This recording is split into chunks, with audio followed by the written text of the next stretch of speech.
Y Eh, Pues ya imagínense, aquí está fresco, imagínense en México. ya vas a empezar, ¿verdad? Sí, pues vamos a leer un poema de don Carlos Pellicer que se llama Hermano Sol. Hermano Sol, cuando te plazca, vamos a colocar la tarde donde quieras.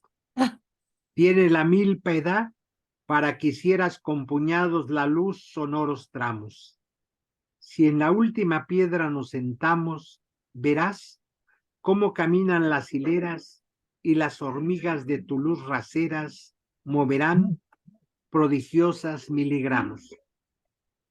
Se fue haciendo la tarde con las flores silvestres y unos cuantos resplandores sacaron de la luz el tiempo oscuro, que acomodó el silencio.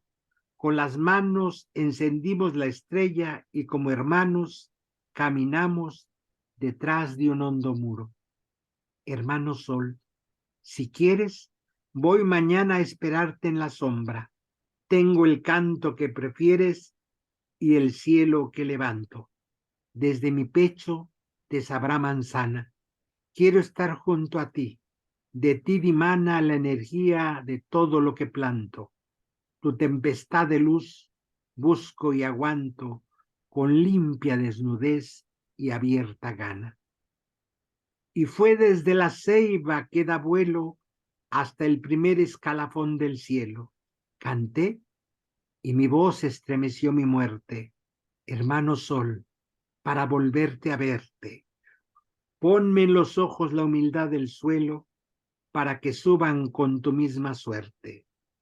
Fraternidad solar, uva y espiga, con el vino y el pan tendí la mesa. Comenzaba la noche de una ilesa jornada, a toda suerte, flor y amiga. A cuánto amor el corazón obliga, con la frente divina su sorpresa. Divina da la noche y se profesa con lirios de lealtad al sol y a hormiga. Hermano Sol, mi sangre es caloría de tus entrañas por el poder divino. Concreto lentamente un ancho día. Si quieres, a la puerta de mi casa voy a esperarte. Beberás el vino y comerás el pan. Enciende y pasa. Ese es el Hermano Sol de Carlos Pellicer, que este hombre de tanta luz de Tabasco. Este se llama Sonetos Postreros. Mi voluntad de ser no tiene cielo. Solo mira hacia abajo y sin mirada, luz de la tarde o de la madrugada. Mi voluntad de ser no tiene cielo, ni la penumbra de un hermoso duelo ennoblece mi carne afortunada. Vida de estatua, muerte inhabitada, sin la jardinera de un anhelo. Un dormir sin soñar caña y sombrea, el prodigioso imperio de mis ojos, reducido a los grises de una aldea. Sin la ausencia presente de un pañuelo, se van los días en pobres manojos. Mi voluntad de ser no tiene cielo. Haz que tenga piedad de ti, Dios mío, huérfano de mi amor, callas y esperas.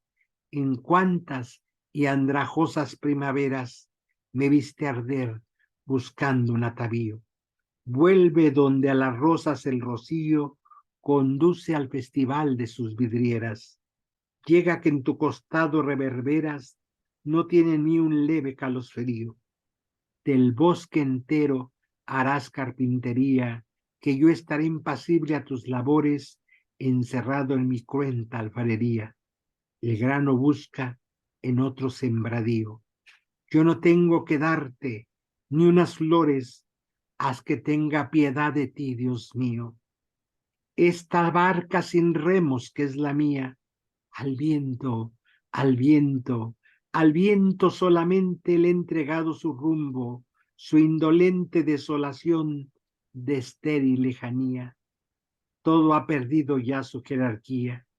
Estoy lleno de nada y bajo el puente tan solo el lodazal, la malviviente ruina del agua y de su platería. Todos se van o vienen. Yo me quedo. A lo que dé el perder valor y miedo, al viento, a lo que el viento quiera.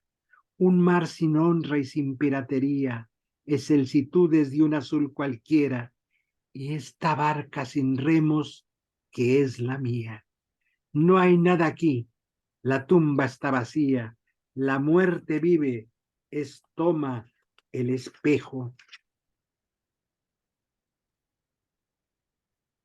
Y mira en el fondo, en el reflejo con que tus ojos claramente espía. Ella es mi misteriosa garantía de todo lo que nace. Nada es viejo, ni joven para ella. En su cortejo pasa un aire frugal de simetría.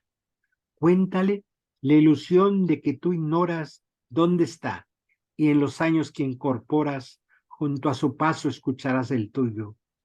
Alza los ojos a los cielos, siente lo que hay de Dios en ti, cuál es lo suyo, y empezarás a ser eternamente.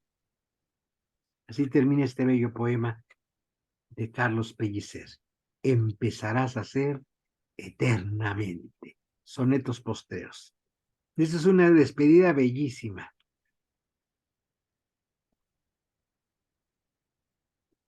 Pues si recuerdan, la semana pasada empezamos a hablar de la cuestión de la interculturalidad. Ajá.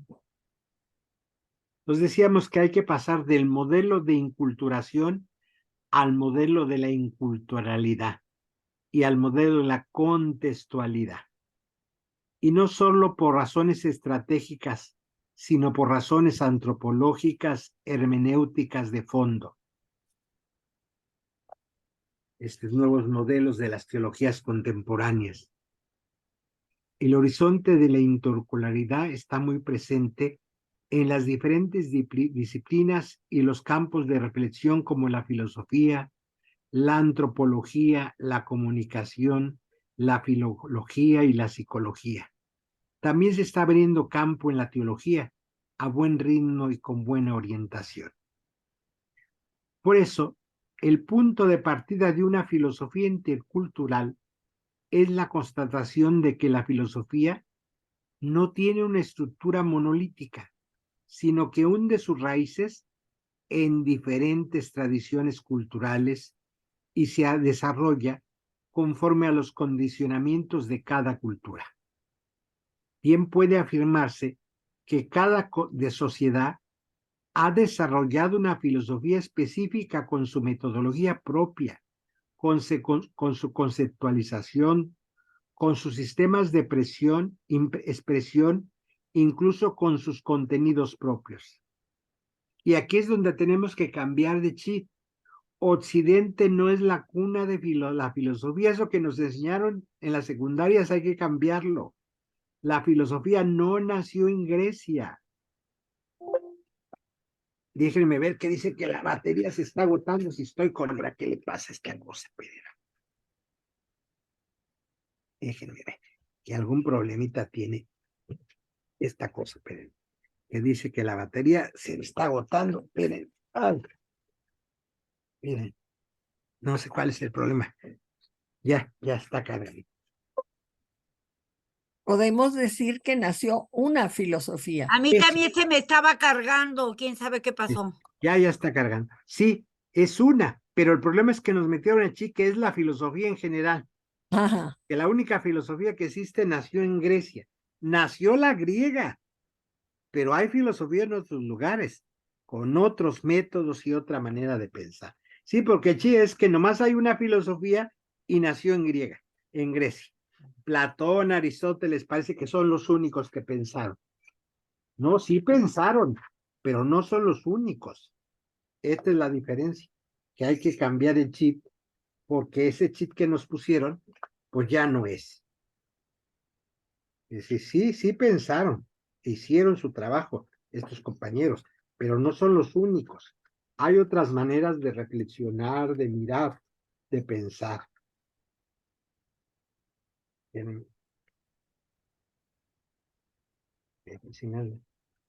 Mirando todo esto ahí.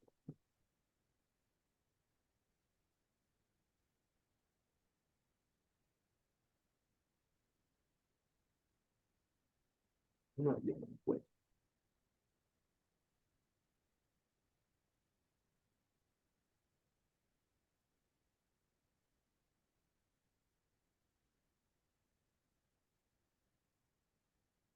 Cada sociedad ha desarrollado una filosofía específica con su metodología propia. La filosofía occidental es una forma más de pensamiento, entre otras muchas, que se han desarrollado en los más plurales lugares. No puede imponerse, por lo tanto, a los demás ni sobre los demás, por razones de precedencia cronológica o de superioridad cultural.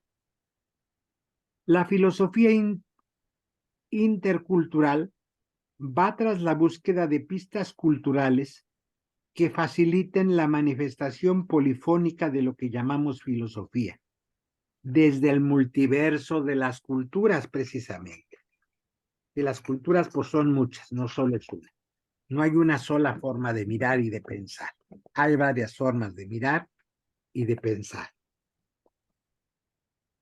Por eso, tarea de la filosofía intercultural es la de desoccidentalizar la filosofía. Occidente no es la cuna de la filosofía, sino es la cuna de la filosofía occidental, en lugar de una forma de pensar. Pero hay otras cunas de otras formas de pensar, de hacer filosofía. La filosofía, por lo tanto, tiene muchos lugares de origen. La desoccidentalización de la filosofía no significa desplazar a la filosofía occidental a un lugar marginal, sino colocarla en el lugar que le corresponde dentro del mundo de las filosofías. Si no se trata ahora de quitarla, sino saber que es una forma de pensar importante para nosotros los occidentales, pero hay otras formas igual de importantes de pensar en otros lugares del mundo. Es lo que se trata que ubiquemos, que hacer filosofía hay muchas maneras. Una es la griega, y para Occidente pues es la manera de pensar, pero es que el chita anterior decía que era la única, y que esa tenía que ser la forma de pensar para todo el mundo. Entonces pienso en filosofía, inmediatamente pienso en Aristóteles, en Platón. Son muy importantes y hay que estudiarlos, pero hay otros Aristóteles y Platones en otras culturas, incluso en Mesoamérica tenemos gente de ese nivel también. Cuando estaba pasando en Grecia pensamiento, por acá también estaba pasando cosas, mucha manera de pensar. Por eso hoy se llama la filosofía intercultural, llama la atención sobre la pluralidad de formas de articular y estructurar la filosofía. Más allá de los departamentos, de los cursos académicos, de los tratados, de las conferencias, está el discurso oral, a través del que se expresan muchas culturas. Al poner el acento en el carácter intercontextual de toda forma de pensar, no se está negando la pretensión de la universalidad de la filosofía, también de la intercultural. Lo que se rechaza es la cristalización de esa universalidad en un universo cultural determinado, cual es el Occidente. Lo que se está criticando son las deficiencias de ese modelo de universalidad. La filosofía intercultural replantea la universalidad no en el ámbito de la atención universal particular, sino en el horizonte del diálogo entre universos contextuales que manifiestan su voluntad de una universalidad a través de una comunicación horizontal. Su metodología, por ende, es polílogo o un diálogo multilateral. Son muchos logos dialogando, por eso hablamos de polílogo. Tampoco sospecha de la razón filosófica usual porque sea racional o filosófica, sino por su carácter monocultural occidental. Por eso se propone una reubicación de la razón en los usos plurales que se dan en las múltiples formas de prácticas culturales de la humanidad, en la reconstrucción de la historia de la razón a partir de esas otras formas de la humanidad. Por este camino, las fuentes del razonamiento, lejos de hacerse pequeñas, de achicarse, se están ensanchando. Vemos que son muchas formas. Una de ellas son las griegas. La filosofía intercultural se inscribe en un movimiento más amplio de investigadores, de pensadores, de hombres y mujeres de cultura que quieren contribuir a la convivencia solidaria entre los seres humanos de culturas distintas, vinculados a tradiciones e identidades que vienen de muy lejos. No se queda en el plano puramente teórico, tiene su traducción en el territorio social, en lo político, a través de los foros internacionales de la UNESCO o de otros, como el Foro Internacional de las Alternativas. También en el terreno de la teología se está trabajando en clave intercultural con todo rigor metodológico y hermenéutico desde hace varias décadas.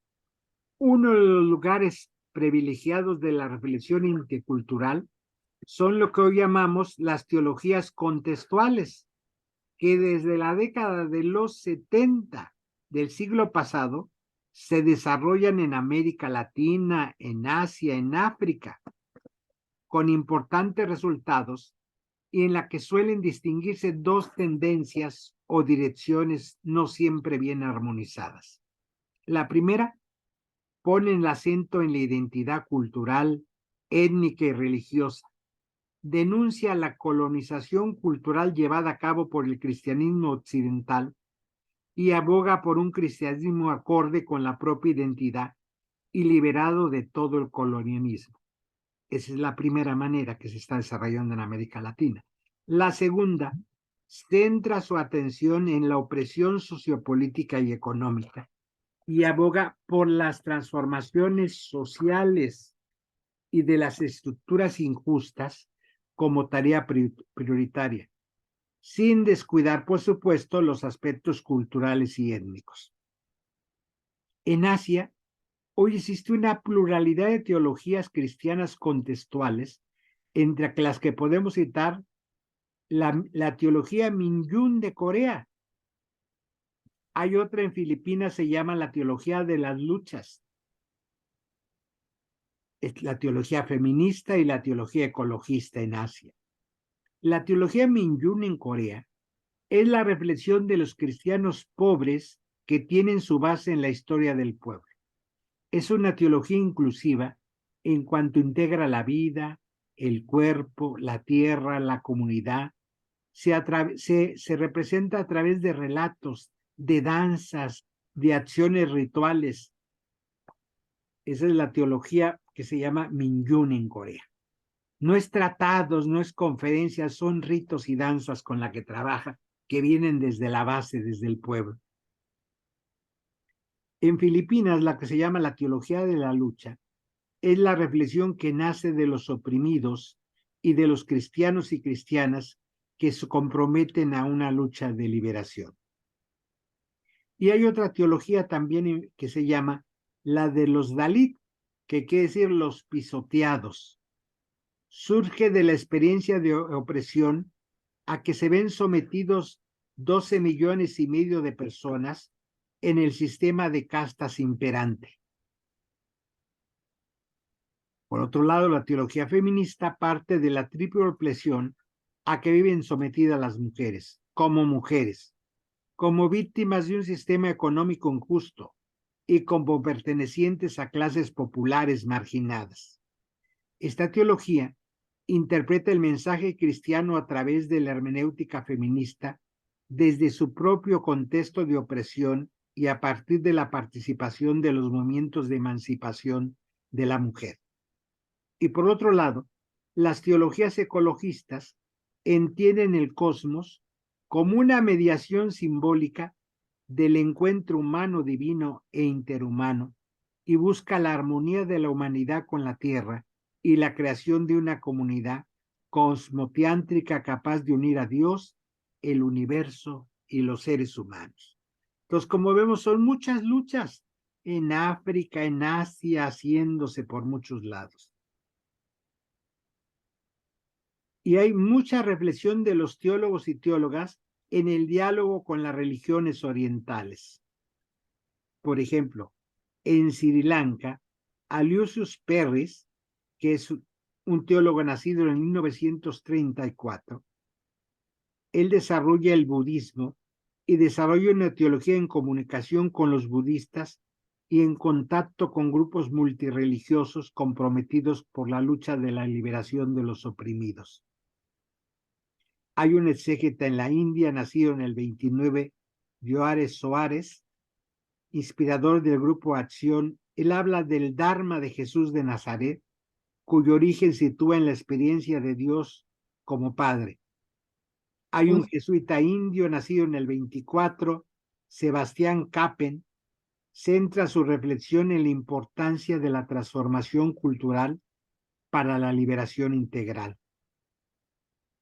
Presenta a Jesús de Nazaret como un profeta contracultural, como lo fueron Buda y los santos de la tradición hinduista. Hay otro nacido en la India en el 16, Thomas, ha impulsado el movimiento ecuménico en diversos campos. Él destaca el impacto de Cristo en los movimientos de liberación, debajo de los cuales descubre una búsqueda de sentido y de autotrascendencia. Entiende la salvación como la espiritual de la verdadera humanización. Todo eso está pasando en la India y también, que hay mucho movimiento de integración. Las teologías contextuales en África se caracterizan por una gran vitalidad y una pluralidad de tendencias.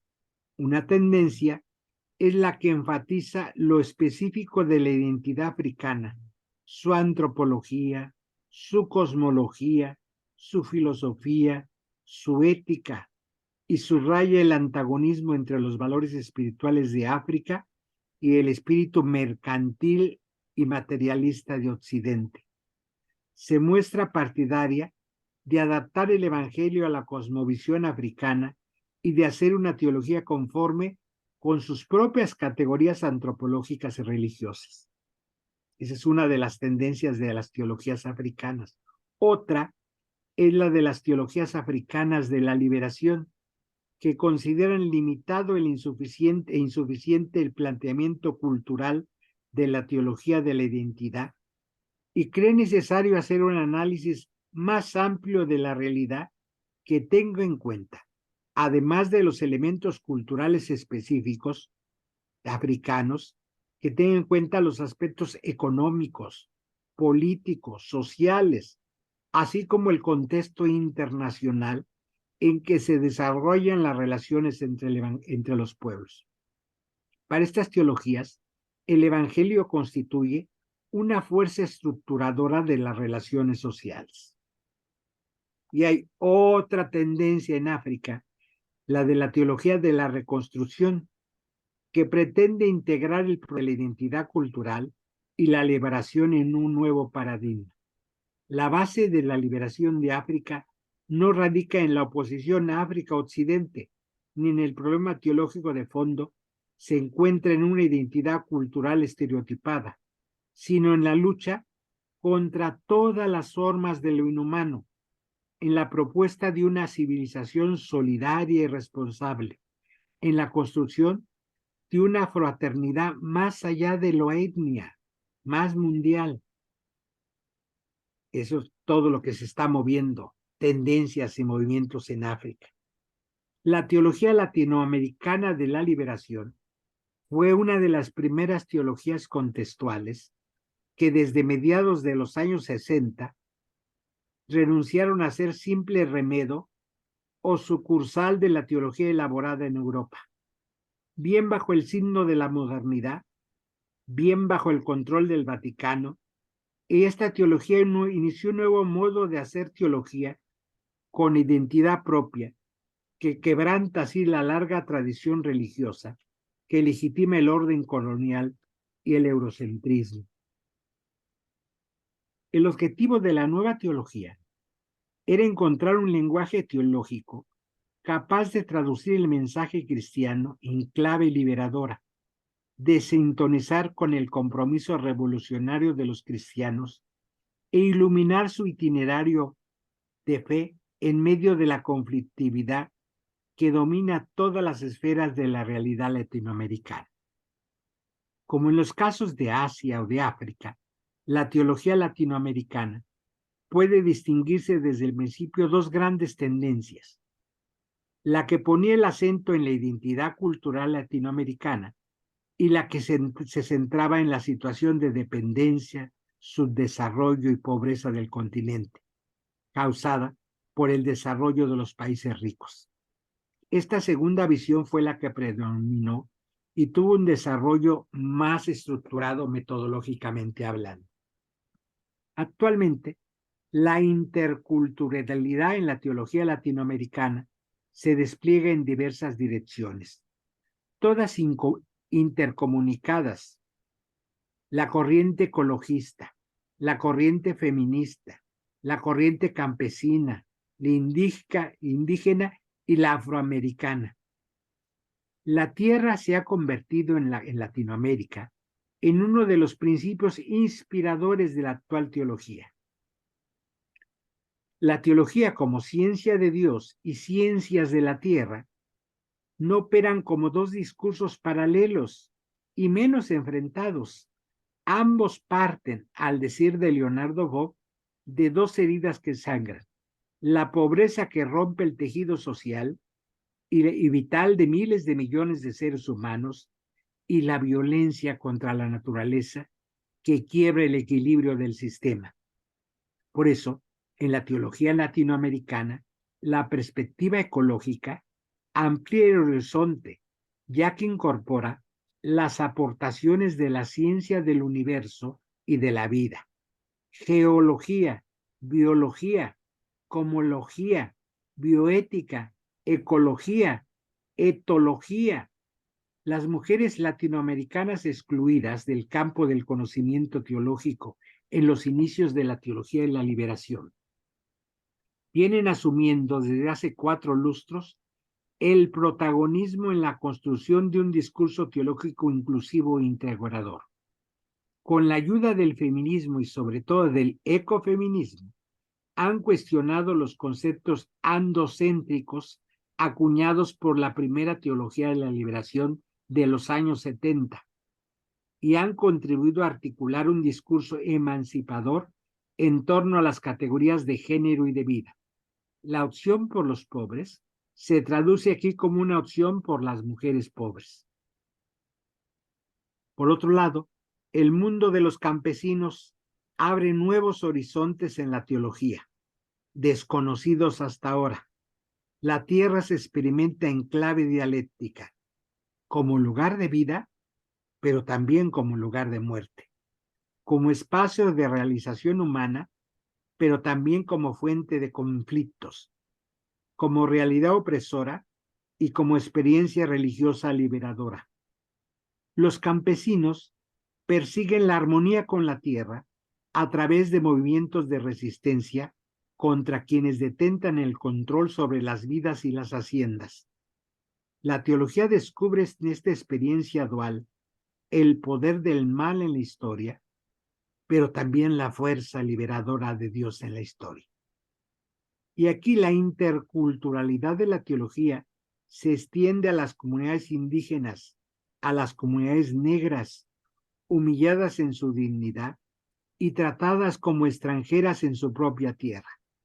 A ellas se les niega el campo estructurante o lo cotidiano, sus símbolos, sus tradiciones, sus dioses, su lengua, su arte, sus costumbres, su concepción del mundo, su organización social y política.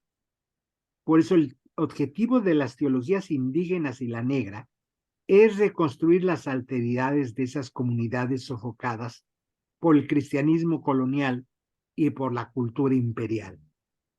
Una línea transversal recorre las nuevas formas de teología intercultural latinoamericana, la crítica de la religión económica del mercado, que opera con categorías dogmáticas, ideológica idolátrica, que exige el sacrificio de vidas humanas y el holocausto de la naturaleza, frente a los ídolos de la muerte, el Dios de la vida, oponen estas teologías.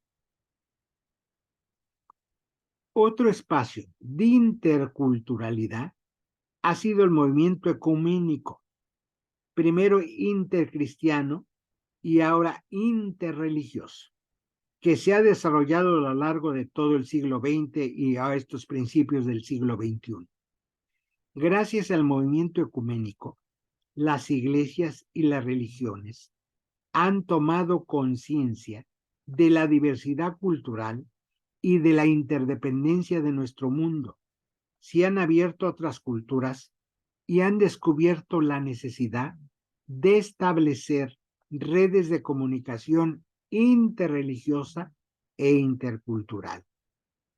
El objetivo del ecumenismo no era reducir la diversidad religiosa a una uniformidad, sino aprender a convivir con la diversidad, a la reinterrelación de creencias religiosas y prácticas culturales diversas.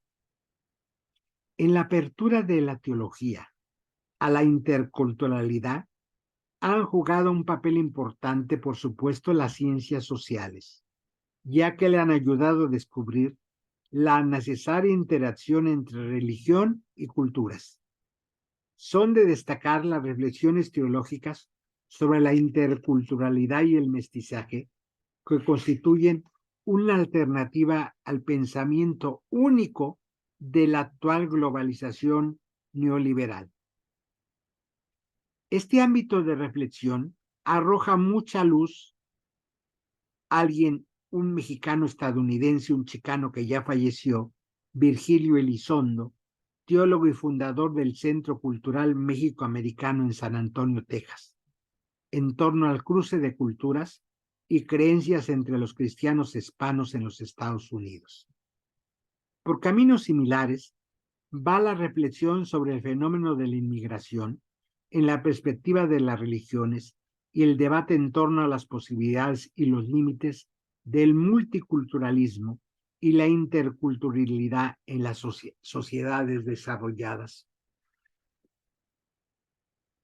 Otro ámbito de reflexión en clave intercultural hoy es la teología liberadora de las religiones, que analiza con rigor metodológico y perspectiva amplia la capacidad de verdad que tienen las afirmaciones teológicas en las distintas tradiciones religiosas y estudia sus dimensiones emancipadoras. Como futuro de esas aportaciones, la teología cristiana va perdiendo poco a poco su carácter etnocéntrico y colonial de antaño. Va afirmando la dignidad de todos los seres humanos, reconoce la identidad de cada cultura y sin jerarquizaciones previas, y accede a una comprensión del ser humano en toda su complejidad y polifonía.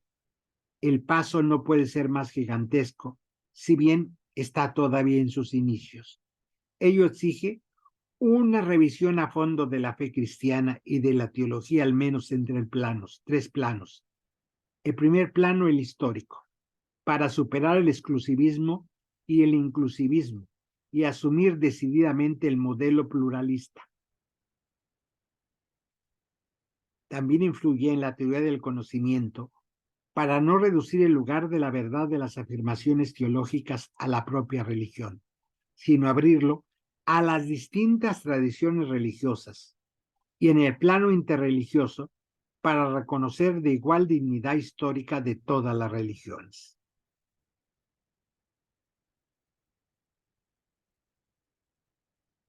Ya antiguamente, en la curia romana, algunos teóricos habían hablado de la internalización de la congregación para la fe, la doctrina de la fe, lo que era la Inquisición antes. Algunos teólogos decían que era necesaria la presencia en ella de representantes de las teologías de las diferentes áreas culturales y recomendaba prudencia y precaución a la hora de juzgar posiciones teológicas de contextos culturales diversos, partiendo de una teología que necesariamente sigue siendo particular. En esos años, los 70, un teólogo alemán, Joseph Ratzinger, también era de esta afirmación. Empero, cuando llegó a la cúpula de la Congregación de la Doctrina de la Fe, fue el cardenal presidente de este dicasterio, se olvidó de sus opiniones anteriores y convirtió este organismo todavía más centralista y un organismo más reprensivo. Desde hace 2 lustros, las teólogas y los teólogos que trabajan en la elaboración de lo que se llama una teología intercultural están bajo permanente sospecha y son amonestados, procesados, condenados por quienes tienen el poco tolerante menester de preservar la integridad de la fe y perseguir la heterodoxia. Los casos de los últimos años en el tema de la teología intercultural han sido el teólogo de Sri Lanka, Tisa Balusillita, y el teólogo belga Jacques Dupuis, profesor de teología durante varias décadas en la India. El primero, el de Sri Lanka, fue condenado por la Congregación para la Fe y el profesor belga fue amonestado por la Congregación para la Fe, por hablar de este tipo de teologías de interculturalidad, porque sigue predominando la teología europea, la única manera cultural de entender el Evangelio. Y aquí, pues es menester hablar de interculturalidad y Biblia, como que esto bajarlo a nivel bíblico, ¿cómo está? Las distintas tradiciones bíblicas están siendo objeto hoy de mucho estudio. La Biblia se presenta como una obra intercultural que describe la historia de un pueblo, Israel, que va forjando su identidad política, su identidad cultural, su identidad religiosa, en permanente confrontación de choque y encuentro con otras culturas y con otras religiones que están a su alrededor.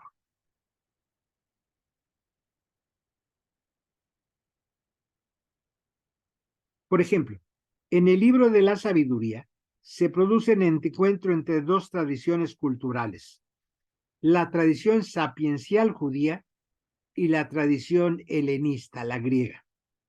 La categoría Sofía, la misma palabra pues es griego, Sofía, sabiduría, personificada en femenino, ejerce una función mediadora entre las enseñanzas de una y la otra, la bíblica, más centrada en el orden justo, y la helénica, orientada a la búsqueda de la más alta felicidad y del bien supremo. Para ambas tradiciones, la base común en que sustenta todo es el deseo de saber y de educación.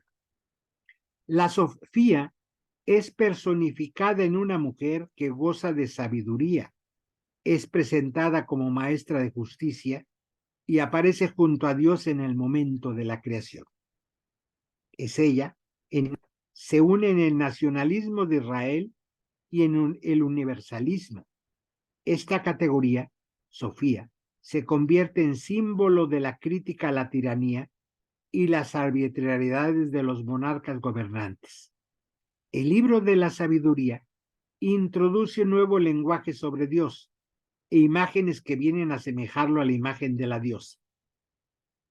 Por ejemplo, la Sofía, en el libro de la sabiduría, es el símbolo de un diálogo interreligioso e intercultural, diríamos hoy, en una sociedad multicultural del siglo I antes de Cristo. Esta obra pretende acoger positivamente el pluralismo existente de las religiones y culturas, reinterpretando la propia tradición, abriéndose de buena gana a influencias ajenas y dejando que éstas la inspiren. Sin embargo, este proceso de transformación no conduce al abandono de la tradición acreditada, a la supresión de los caracteres de la fe judía o pasar a modas hoy llamaríamos esotéricas. Los intentos de la dogmática, de la apologética por reducir a unidad y sobre todo a uniformidad las distintas tradiciones culturales, religiosas y teológicas del Nuevo Testamento se han saldado con un rotundo fracaso. Lo único que han conseguido ha sido violentar los textos y, sobre todo, desfigurar los contenidos. Los estudiosos del Nuevo Testamento y del cristianismo primitivo coinciden en destacar la gran creatividad y la gran libertad de las reflexiones teológicas, así como la pluralidad de eclesiologías, de teologías de la iglesia, de modelos de iglesia, de prácticas litúrgicas, de ceremonias, de estructuras eclesiales, de actitudes morales y de pautas culturales en los escritos del Nuevo Testamento. Y sobre todo, en la vida de las primeras comunidades cristianas, donde aquello pues tiene su verdadera luz y su sentido. La pluralidad no permite a ninguna iglesia dar carácter exclusivo o absoluto a sus enseñanzas o prácticas particulares. Un buen experto norteamericano en Biblia, Raymond Broom, distingue hasta 7 tradiciones eclesiásticas, teológicas y culturales en el periodo inmediatamente después de los apóstoles, en el último tercio del siglo I. Por ejemplo, que está marcado en las cartas pastorales, en primera carta y segunda de Timoteo y en la de Tito, donde el autor se muestra muy preocupado por las tendencias judaizantes que exigían la circuncisión. Presta especial atención a la organización de la iglesia, ponen acento en el control oficial de la enseñanza y reclaman sumisiones a las autoridades religiosas y civiles. Por otro lado está la tradición paulina de la carta a los Colosenses y de la carta a Efesios, que da una visión idealista de la iglesia. Dice, es una novia sin mancha. Claramente se ve que es una visión idealista, no era la realidad de la iglesia. Afirma su estructura carismática. Hay apóstoles, profetas, evangelizadores. El Espíritu da muchos dones. Cada quien tiene función diferente en la iglesia. No hace hincapié en aspectos institucionales, ni muestra ninguna preocupación por la sucesión apostólica. Por otro lado está la tradición de Lucas y de los Hechos de los Apóstoles, que establece la continuidad entre Jesús histórico y los comienzos de la Iglesia, y concede un papel relevante al Espíritu Santo como protagonista que guía a la comunidad cristiana. Por otro lado está la tradición de la primera carta de Pedro, que subraya el sentido de pertenencia de los cristianos a un grupo unido y único con clara conciencia del pueblo de Dios y tiende a generar un sentimiento de exclusividad. Por otro lado, está el contexto del Evangelio de Juan, que enfatiza la relación personal del cristiano con Jesús, el igualitarismo, el discipulado y no los cargos ni las distinciones. Y las cartas de Juan, que reconocen el papel del Espíritu Santo como fuerza de la iglesia, pero se enreda en polémicas que terminan en hostilidad hacia los extraños y reduce el amor al círculo de los hermanos. Y por otro lado está lo de Mateo, que muestra un gran respeto por la ley, por la institución, por la autoridad, si bien introduce correctivos para no caer en el legalismo y en el autoritarismo. Entonces vemos que en el mismo Nuevo Testamento hay muchas tendencias. Este autor, este biblista, señala 7. Entonces, si ya el Nuevo Testamento es multicultural, hay muchas culturas, hay pluralidad, entran en contradicción, y él lo demuestra en su trabajo, este biblista.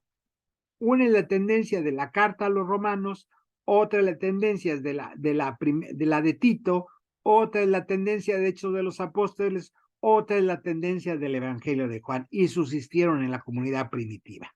Entonces, ahí mismo hay pluralidad de opiniones.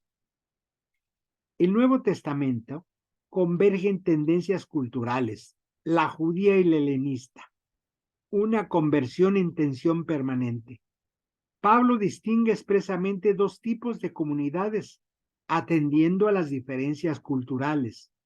La comunidad primitiva de Jerusalén, que surge después de la muerte de Jesús de Nazaret, y las comunidades de Dios en Judea. Y por otro lado está lo que Pablo llama la comunidad de los gentiles. La tendencia judía consideraba necesario compaginar la fe en el Mesías y en la esperanza en la resurrección con la aceptación de la circuncisión y la práctica de la ley. Su principal y máximo representante pues era Santiago, el hermano del Señor. Para ser cristiano había que obedecer la Torá y circuncidarse y cumplir lo que la Torá manda. Por otro lado está la corriente helenista. No exigía la aceptación del judaísmo a los paganos que se convertían y deseaban formar parte de la comunidad cristiana. Su máximo representante será Pablo de Tarso. Pedro adopta una actitud más mediadora, cargada de ambigüedades. Poco a poco va perdiendo protagonismo de la iglesia de Jerusalén y lo va ganando la iglesia de los gentiles, las comunidades gentiles, lideradas por Pablo. Se arrincona la herencia cultural hebrea y cobra relevancia la filosofía griega en la teología cristiana. Pero solo porque eran más. Claro, son más, y es donde va creciendo más. Acuérdense que el judaísmo rechaza esa tendencia, la mayoría del judaísmo no acepta al Mesías, son pequeños grupos, y donde lo aceptan son los que no tienen esta raíz judías. Les llega como una novedad. Y entonces al final, pues donde crece el cristianismo es fuera de Israel, en Asia Menor. Y va a ser la tendencia que va a ganar porque se van a hacer mayoría, como tú lo dices. Y como no requieren estudiar la Torá y conocer las prácticas judías, pues entran al cristianismo directamente. Había una tendencia judía de obligarlos, pero es la que perdió. Entonces dice, ni al principio fue uniforme, tenemos que entender que el cristianismo nació plural y diverso. La uniformidad vino después. El deterioro de las relaciones con el judaísmo llegó a su culmen cuando el cristianismo se alía con el poder político y se convierte en la religión oficial del Imperio Romano. A partir de ese momento, el cristianismo no solo rompe con la tradición judía, sino que se torna antisemita, y el antisemitismo llegará a ser durante siglos señal de la Iglesia Católica. Y Julián, ¿cuál es la simbología de la circuncisión? Pues que se hace un pacto de sangre, de carne con Dios. Ah, nada más, es como el pacto de Es sangre. el pacto. Ya. Pero es pacto patriarcal porque nomás lo hace con los hombres. Sí, Ahí claro. no hay las mujeres. Ahí es cuando uno. Es un asunto cultural, te das cuenta, Sí. más lógico. Es del patriarcado. No hay pacto con las mujeres. El pacto es con los hombres. Y entonces en cada familia el pacto se renueva en el acto de la circuncisión. Lo hace el patriarca, el abuelo, con el nieto, no con las nietas. Ujú. Sigue esa línea. Algunos estudiosos dividen la historia de la iglesia en tres momentos. El judeo-cristianismo, que tuvo muy breve duración. El cristianismo de herencia helenística, que tiene continuidad en la civilización europea, todo el mundo medieval, y el cristianismo mundial iniciado apenas en el Concilio Vaticano II, que constituye el modelo todavía a construir a futuro, no está construido. Hans Kuhn, por ejemplo, en su obra El cristianismo, esencia e historia, recurre a la teoría de los paradigmas científicos para establecer una tipología nueva en la historia del cristianismo, atendiendo a las diferencias culturales.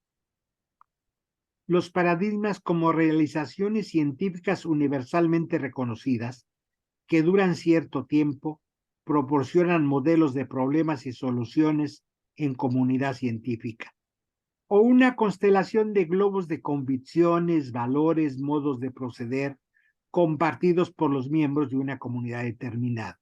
Esos son los paradigmas.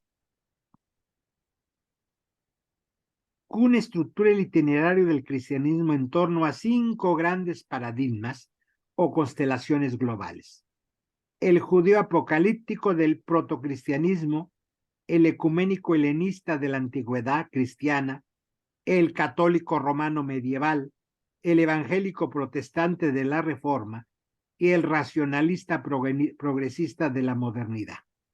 El primero se sitúa en la tradición judía y la novedad del Evangelio de Jesús, y se caracteriza por la perspectiva escatológica centrada en el retorno de Jesús, porque querían que Jesús regresaba pronto, que esto ya era el fin del mundo muy pronto. Muchas comunidades cristianas primitivas se murieron en esta esperanza, que ellos le iban a ver el retorno de Jesús y el fin del mundo. Por eso es un asunto apocalíptico. Jesús ya viene. Y era de ya.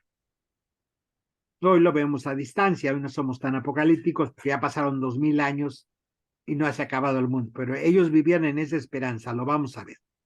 Por eso se predicaba y se apartaban del mundo, porque el retorno era eminente. Ese es el primer paradigma. El segundo, preparado por los judeocristianos helenistas, que habían huido a Antioquía después del martirio de Esteban, supone el paso del particularismo judío al cristianismo de los gentiles a través de la mediación de la cultura helenista, bajo el impulso y la inspiración de Pablo de Tarso, que fue su iniciador. Y el primer paradigma se ubica en un entorno rural, el ecuménico helenista era un movimiento preferentemente urbano. El paradigma, el católico romano medieval, cuyo padre teológico fue San Agustín, se caracteriza por la integración de la Iglesia en el sistema imperial, donde se consideraba realizado el reino de Dios, y por su configuración jerárquica patriarcal a imagen y semejanza del poder político. Si en los cielos hay un Dios Padre, debe haber un Dios Padre en la tierra, y ese es el emperador romano. Por eso empieza el credo así: creo en Dios Padre Todopoderoso, creador del cielo y de la tierra. Lo que hay arriba, hay abajo. Si en los cielos hay eso, en la tierra debe haber uno, y es Roma.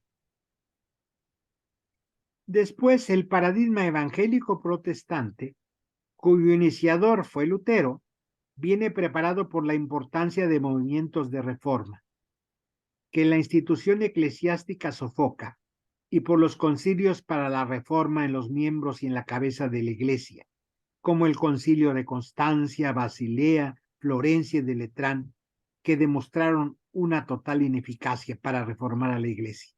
Oye, Julián, Sí, eso realmente se lo creyeron. Si sí, arriba hay un todopoderoso, abajo también. claro, no Y se lo sí, creyeron estos pensadores helenistas por la estructura mental que da al mundo griego. sí, sí. Sí, a Constantino no se lo creyó, lo aprovechó. Constantino era un zorro político. Pero fíjate, la otra vez yo te preguntaba en clase, ¿qué hubiera sido de la Iglesia Católica si hubieran seguido las máximas y la costumbre del Cristo? No se hubieran hecho una institución política. No, pero pues entonces hubieran peleado entre ellos en esa diversidad. Viera como coperdurado en pequeños grupitos. Sí. ¿Quién sabe qué Eh, hubiera sido mejor? No lo sé, porque a lo mejor ni cristianos fuéramos. Esto llegó Pues, por la gran institución. pues sí, Si no se hubiera creado la gran institución, sería como algunas religiones locales, pequeñitos, que no va. Digo, sí. lo que pues es lo que fue, lo que se impuso este modelo, y es el que logró atravesar todo el mundo medieval y uniéndose a un imperio. Y por eso es un modelo imperial. El que viene a América ya es una cultura imperial, porque ese es el modelo. Antes de España se unió con Roma. A nosotros nos lo trae un imperio España, pero es más viejo el modelo que España. Entonces, acordemos que el paradigma evangélico protestante viene de una serie de reformas que intenta Roma reformarse. Hay varios concilios para reformar a la iglesia y no lo logran. Entonces tiene que venir esta ruptura, porque Lutero no piensa en romper, Lutero quiere reformar a la iglesia. Sí. La idea de Lutero no es formar una iglesia. Yo siento que Lutero era más cristiano que todos los demás. Sí, Lutero queda impresionado cuando viaja a Roma. Él era muy devoto, era un agustino muy lleno de culpas y mucha penitencia.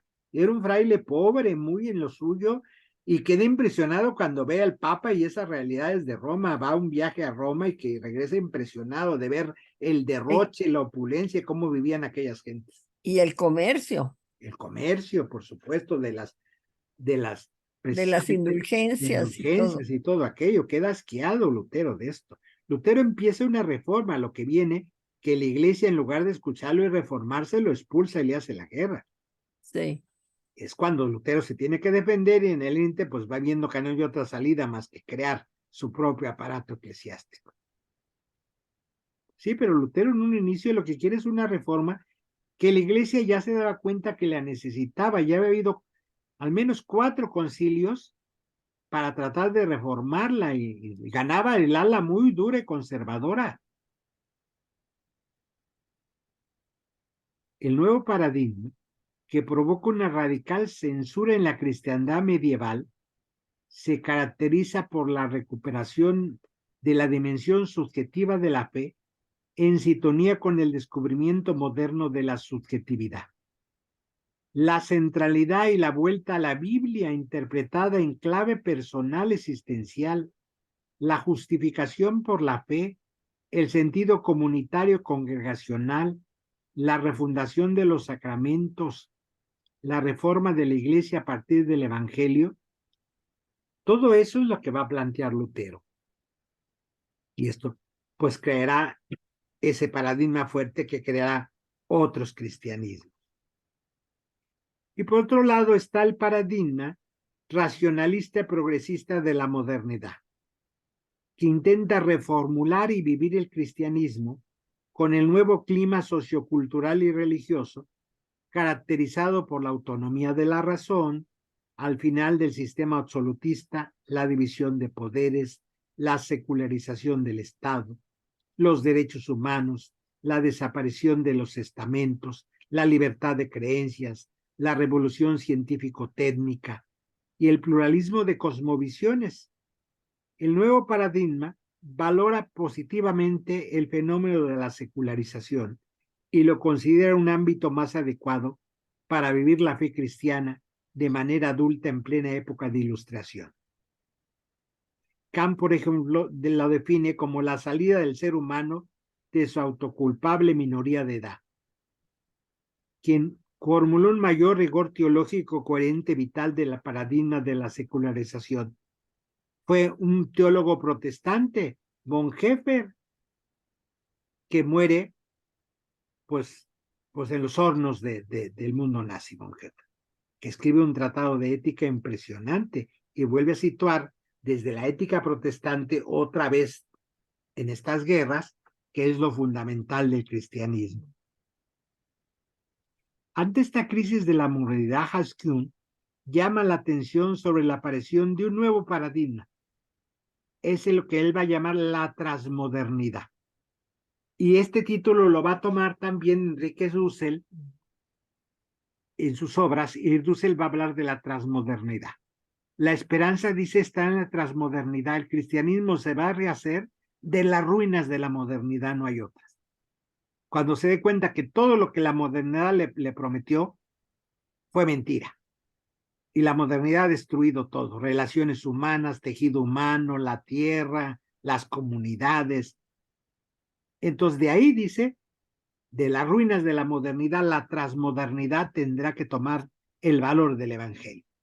Pero el primero que plantea esto, pues es Hans Küng, la transmodernidad. Dentro del paradigma moderno se está gestando el nuevo, que es la transmodernidad. que debe tener en cuenta 4 dimensiones de la realidad no atendidas por la modernidad. La visión cósmico-ecológica,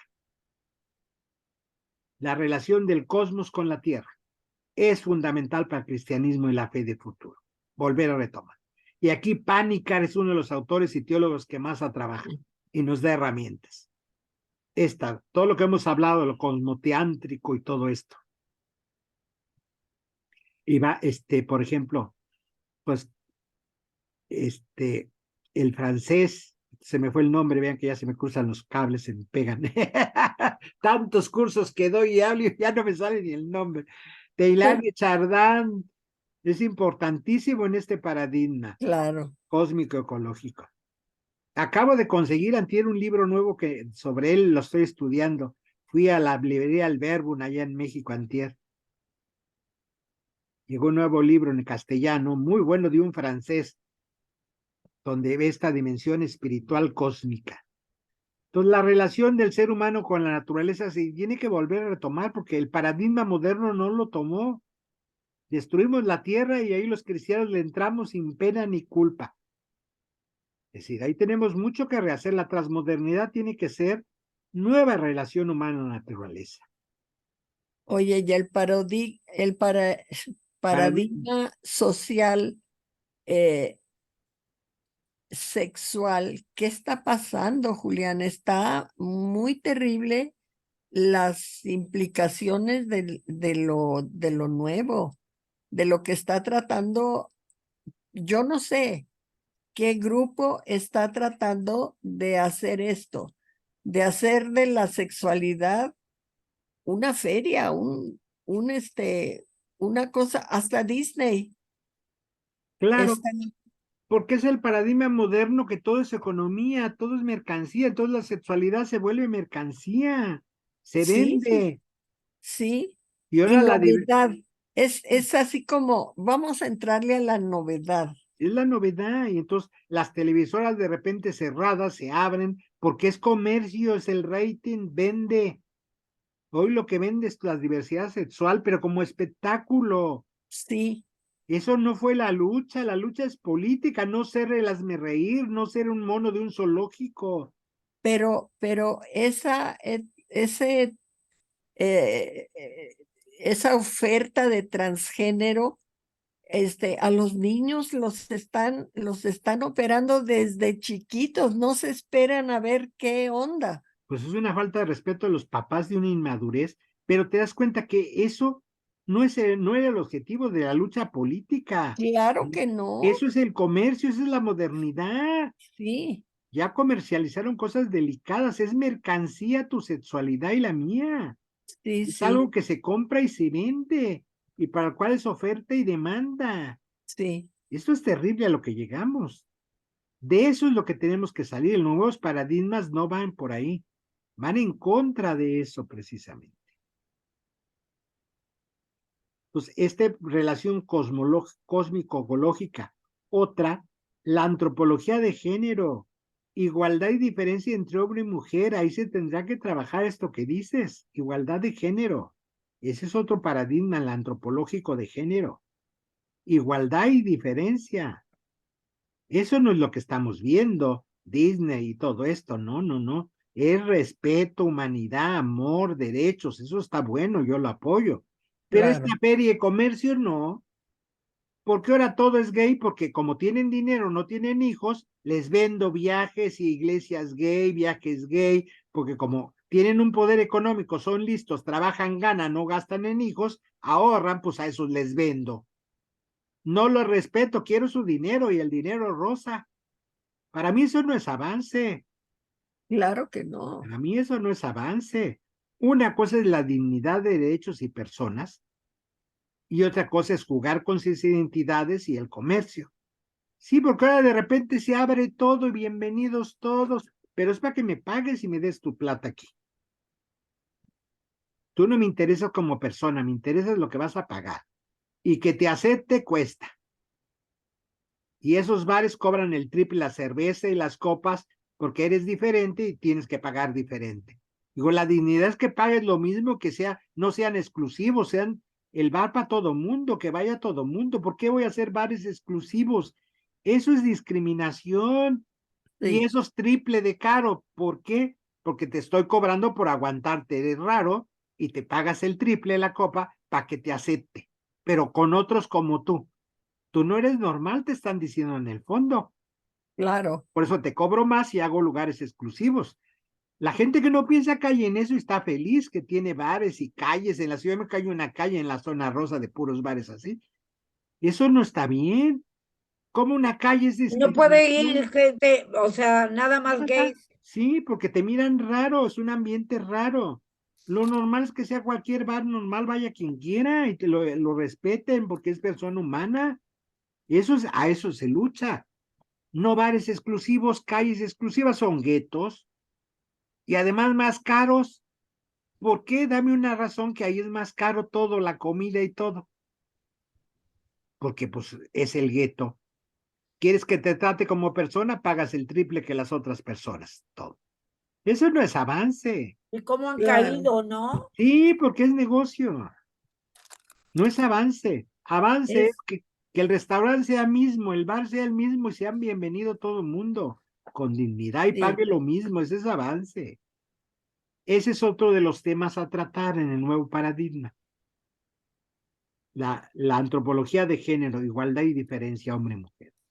Otro es el socioeconómico, el tema de la justicia y la injusticia. La modernidad no lo superó. El otro es el asunto religioso, la relación ser humano y divinidad. Eso es lo de la transmodernidad, que Hans Kuhn lo plantea. Y Dussel lo trabajó muy bien. Es a futuro. Las religiones tendrán que caminar por esos puntos para ofrecer soluciones y medidas, no coloniales. Porque lo que estamos viendo es continuación de la colonia, sí. muy moderno, muy abierto, pero es lo mismo. y que No, además las cirugías que les hacen a los niños, no manches. sí. Un niño, pues, ¿qué decisión puede tener? Hay que esperar a que crezca y decida. Pero ahí los padres que caen en esos juegos de irresponsabilidad, digo, ser padre y madre es ser responsable, decir, espérate tantito, ya te vas dando cuenta, digo, pues tú Alicia lo conoces eso perfectamente, te vas dando cuenta, pero es gradual, no es de la noche a la mañana, a los 4 años ya sé, estoy segura, ni sabes quién va a No, ser. no. Te das Están, cuenta, yo me di cuenta a los 3, pero pues, bueno, te das cuenta, pero no actúas sobre el cuerpo del niño. No, no, no, no, no, no. no. Entonces, el paradigma de la liberación que se desarrolló en el tercer mundo con creatividad tiene notable influencia de importantes sectores cristianos comprometidos con la lucha de la tierra. Por eso, tenemos que salir de un cristianismo culturalmente monocéntrico, que es el colonial, que pretende imponer sus usos, sus costumbres, sus tradiciones al mundo entero, a un cristianismo universal culturalmente policéntrico, que se encarna en las diferentes culturas. Hoy debe partirse del supuesto que la iglesia no es que tenga fuera de Europa una iglesia del tercer mundo, que no es que tenga en el tercer mundo, sino es una iglesia del tercer mundo, con una protohistoria europea occidental. La iglesia está en todo el mundo, no es europea.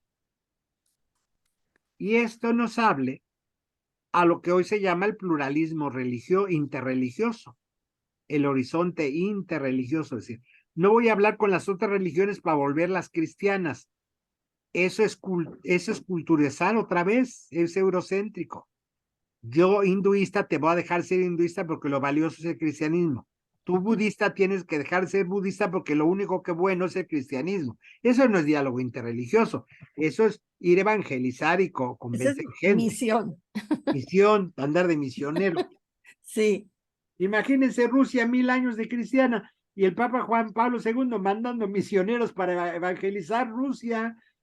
Por No eso manches. el metropolitano de Moscú dijo que si No Juan lo Pablo II recibía. no lo recibía, por eso nunca fue a Moscú, porque era una grosería. Rusia tiene 1000 años de cristianismo y que le mande misioneros, que no sean romanos es otra cosa, pero son cristianos.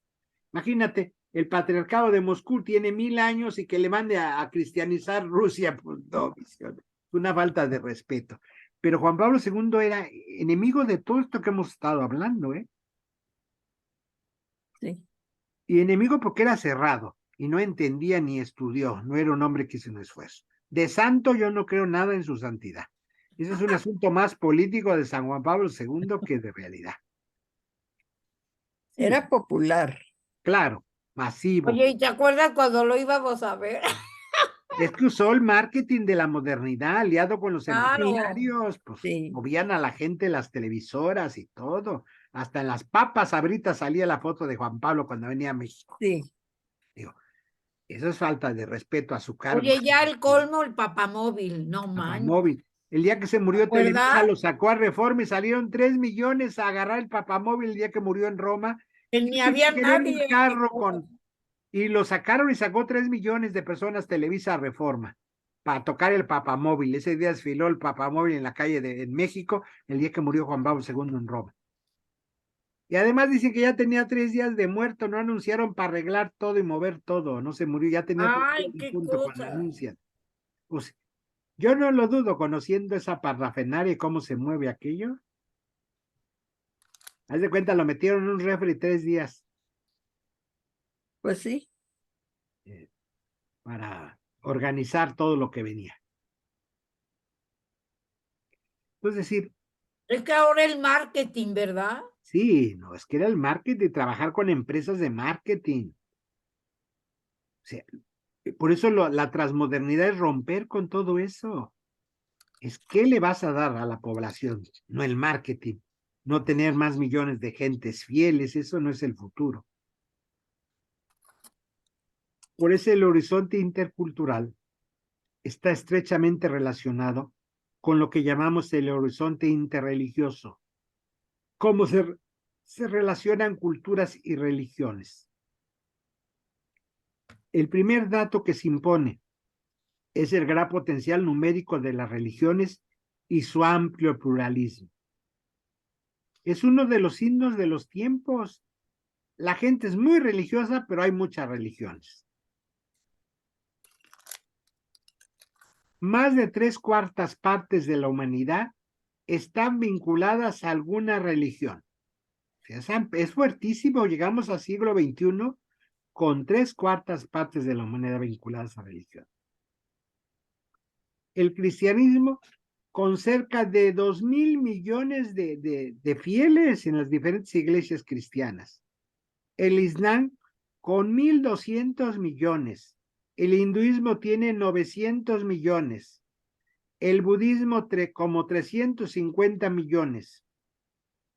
La religión tradicional china con 225 millones. Las religiones mesoamericanas, andinas, todas en América con 190 millones. La Yoruba, todas estas religiones que vienen de África, América con 20 millones. El shiismo aproximadamente con 18 millones. El judaísmo con 16 millones. El espiritismo entre 6 millones. La Bahá'í alrededor de 4 millones. El sintoísmo con 3 millones. Y otras más chiquitas, a los miles. Nomás la iglesia de la Cienciología tiene como 800,000 seguidores. Sí. Julián, ¿la Bahá'í de dónde es? Eso es como hindú. A mí me da como que nace por allá en la India. Ah, Trabajan mucho por la paz. sí. En México están. Yo en CONAPRED tengo como 12 años de un grupo por la inclusión y siempre van ellos, a una mujer. Y siempre colaboran en oraciones por la paz interreligiosa, son muy colaboraciones. Yo tengo buena imagen de ellos por los de México. Fuera de México no los conozco a nivel mundial, pero en México son buenas personas, trabajan bien, solidarios, te apoyan, van a orar bajo sus formas. El zoroastrismo es una de las religiones más viejas, ese ha bajado, tiene como 150,000 seguidores, pero es antiquísima esa religión. O sea, el mundo es religioso, con muchos millones de gente. Una cuarta parte de los estados mantiene vínculos formales con alguna religión. Estos datos muestran la gran pluralidad de manifestaciones de Dios, de lo divino, de lo sagrado, las múltiples experiencias del misterio, las plurales ofertas de salvación y los numerosos mediadores religiosos. Esta pluralidad debe afirmarse y mantenerse como un signo de riqueza. Cualquier intento de uniformidad sería una pérdida tremenda, provocaría un empobrecimiento en el universo religioso. Es precisamente este pluralismo y la defensa de su riqueza simbólica y de sentido la que demandan impresionantemente la necesidad de un diálogo. No es la desaparición, sino que dialoguen, busquen comunes por bien de la humanidad. Entonces, ahí donde está el siguiente paradigma, ¿cómo dialogamos? Pues sí, pasar de lo incultural a la interculturalidad, a la multiculturalidad, a este diálogo múltiple. La religión tiene muchos polos. Y ya un diálogo interreligioso, pues será el siguiente paradigma, un horizonte interreligioso. Esto es muy importante de plantearlo. ¿Cómo lo planteamos? ¿Hacia dónde lo planteamos? Pero se niegan a aceptarlo muchas religiones. Ah, sí. Aún hay religión, hay iglesias fundamentalistas reformadas que uno habla de ecumenismo y es el demonio. Sí. Uno dijera, nomás son los católicos. No, montonal de iglesias pentecostales, neopentecostales, es el diablo hablar de ecumenismo, porque ellos tienen la verdad. Los católicos es la gran prostituta, el papa es la bestia, y cómo van a dialogar y rezar con ellos, no, para nada. Si hay una intolerancia, si hay grupos con los cuales no puede uno hablar, imagínate, entre cristianos, ahora háblale de budistas y ninoístas, pues no, ni don. Si entre cristianos no quieren, que es lo ecuménico, y ahí es el diablo, ¿sí? Dice, no, ahí se metió el mal. No, Roma ni sentarse a rezar con Roma, ningún romano, porque son el demonio vivo, te dice. Sí, espérate, no mordemos, nosotros pensamos lo mismo de ustedes, entonces más vale, sí, decir, pues, ¿a dónde Bueno, vamos? ya viste lo que dijo el nuevo presidente argentino, No, sí, que el Papa era el encarnación símbolo del del mal, maligno. sí, terrible viejo loco, ¿y cómo fue a ganar? Y Sí. con amplia Ay, mayoría. Muy terrible. Ese es un futuro muy, porque pues y lo llevaron los jóvenes, son los que votaron. qué horror. No tienen experiencia de lo que es eso en el campo que se van a meter. Ya empezó todo lo que va a hacer, viene una tremendo. El que quiera educación que se la pague, el que quiera salud que contrate su seguro médico, se acabó todo. Madre pura. Sí, ya, olvídate escuela pública, todo eso se acabó. El asunto de las armas lo va a abrir, bueno, está loquísimo ese hombre. Sí. Digo, ¿Pero qué me dices? Que eso un poco quiere nuestro presi, ¿no? no, al contrario, ese quiere ampliar la oferta, becas y más cosas, no quitar. ¿A qué es quitar todo? Todo, ayuda a los viejitos, olvídate, nada social, es quitar todo en la empresa privada. Y la empresa privada va por el negocio, si no le pagas no te ayuda, no hace nada. No, que te va a hacer nada. Todo es Tú vete a negocio. un hospital y a ver si te metes.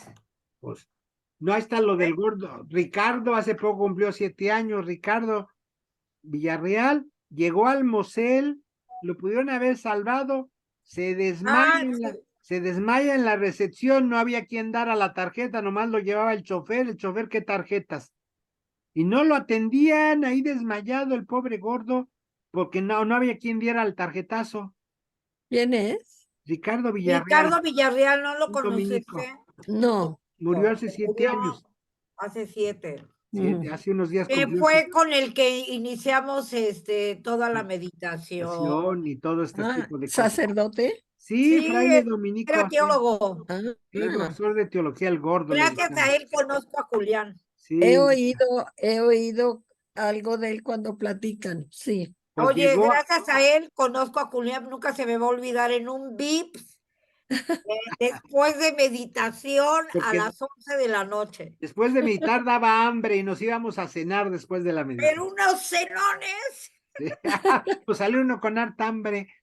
Pues sí, A medianoche allá andábamos con Alicia en un Vips. Y oye, desde ahí como que nos unimos, ¿verdad? Sí. Entonces el gordo llega al mosel de ahí de San Miguel Chapultepec y no había quien diera el tarjetazo y no lo atendían.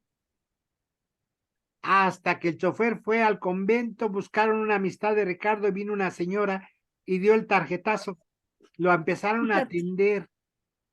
Y luego resulta que era una cosa de la aorta, se le había reventado. Imagínate, los segundos eran fundamentales los minutos. sí, Y luego que consigue otra de sus amistades que su nieto era el director de cardiología y atraerlo de cardiología para el Mosel para que operara esas horas en la noche. Y luego que no había la máquina en el Mosel que se necesitaba para suplir el corazón, para poderle parar el corazón al gordo. uy, Y todo eso pues se murió. Y luego para ay, entregar el cadáver se cobraron de la tarjeta 500 y medio de miles de pesos. Por media hora, qué cosa. Si no, no les entregaban el cuerpo. Yo dije, con todo el amor al gordo, yo lo hubiera dejado. Yo no hubiera pagado. ¿Qué hago con un cuerpo? Ya no estaba ahí él. Y obviamente, pues la pobre señora de buena fe que dio su tarjetazo, pues sí, y ahí se lo estaban cobrando, pues ya el convento tuvo que intervenir para pagar aquello, porque era injusto. Ella por salvar al padre, pues fue de corazón y dio su tarjeta. No se imaginó que aquellos bribones, digo, en unas horas se les murió y cobraron una fortuna para entregar el cuerpo. Si no, no entregaba nada.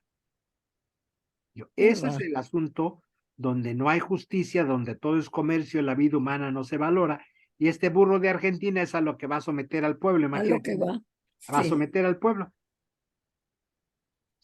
Es decir, qué gente, como esta mujer, la Xochitl, dice que se contraten yo voy a desaparecer el seguro y el ISSSTE, dice la Xochitl, que se contraten un seguro médico como el mío, dice que paga 70,000 mensuales de seguro médico, ¿qué ah, mexicano tiene para pagar ese seguro? ¿Quién hombre, dijo? La Xochitl. Xochitl, Están bien baratos, dice el mío es de 70,000 y te surte operaciones para todos los mexicanos que contraten su seguro. Yo voy a desaparecer ISSSTE, todo lo va a desaparecer. Que contraten su seguro médico. Digo, viven pero ay, en la la irrealidad. oposición está totalmente atarantada Totalmente. y agarrada por unos cuantitos que ya sabemos quiénes son. Pues ellos sí tienen la economía. Se le hizo barato 70,000 mensuales de seguro médico. Digo, están Pero baratos. ¿quién los gana? Pues solo ellos, es que viven en la irrealidad. Como cualquier mexicano se va, que se compre su seguro médico, dice. Adiós ISSSTE, adiós seguro, adiós todo. Voy a quitar todo si llega. Ay, no, ¿qué va a pasar con nuestro? Pues este hombre de Argentina así es, Ay, Sí, o sea que se jodieron. Los jóvenes imprudentes, inmaduros, no han vivido la historia, no saben lo que les viene de otro sistema igual, también corrupto. No era una maravilla Argentina, está en una miseria tremenda. De un gobierno que prometió y no hizo nada, pues estaban decepcionados. O sea, sí, no se por el otro justifica, no había manera de votar porque si era el de Hacienda pues es el que tenía hundido al país. y tenía el país En esas en condiciones, si esa, era el candidato, pues ni sí, por quién votar. Digo. No justifico, pero entiendo a esos jóvenes, no tienen claro, experiencia. Votar por lo mismo que te tiene hundido al país, pues no era tampoco, no era. Fue una irresponsabilidad de esos que gobernaron, los destruyeron todo, pero pues la salida está peor. Digo, por desgracia fue peor ay, la salida. Sin futuro ninguno, todo el comercio, y así está en muchas partes del mundo, ¿eh? sí. No, no somos los únicos acá No, pues, en Latinoamérica. y aquí, si esto sigue otro sexenio más, vamos a estar en la misma historia. Sí, Cualquier loco va a llegar y nos va a proponer y va a tener mayorías porque van a estar. Si esto no se corrige el rumbo, va a pasar esta historia, no ahora, dentro de 6 años. Aquí vamos Ay, por las mismas. Si esto no se corrige, no va a haber a quién.